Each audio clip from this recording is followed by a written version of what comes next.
Is Social Security the best government program ever, or the worst? This Social Security measure. On August 14th, 1935, Franklin Delano Roosevelt signed the Social Security Act to reduce poverty among the elderly. But after 8 decades, Social Security doesn't get the respect it deserves. It is a Ponzi scheme. Social Security is actually worse than a Ponzi scheme. Others say it's about to go bankrupt, or maybe it's broken already. But Social Security isn't just doing fine, it's doing much better than fine. In fact, it might be the largest and most successful government policy in the history of the United States. Here's how it works. It takes about 1/8 of each worker's salary, up to about $113,000. This is the payroll tax, and it funds about 96% of the program. Social Security also gives to retired workers, to the families of deceased workers, and to disabled Americans and their families. How does Social Security decide how much you get when you retire?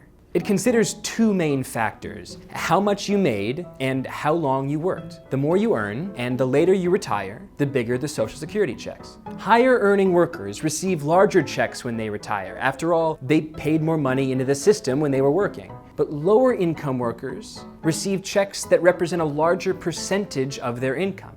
And it works. Social Security has eliminated the vast majority of elderly poverty in America. Today, the program is solely responsible for lifting 22 million Americans out of poverty. That includes about 1/3 of our senior citizens. Half of Black and Hispanic retirees make 90% of their income from Social Security. It might be the most effective anti-poverty program in the history of this country. So why do some people hate Social Security?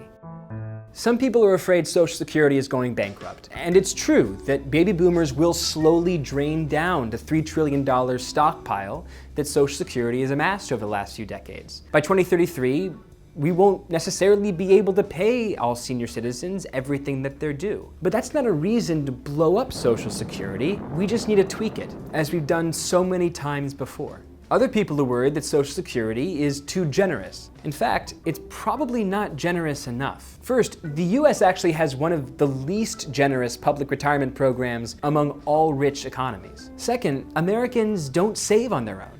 Social Security offers a bargain that irresponsible Americans should probably welcome: short-term pain for long-term gain.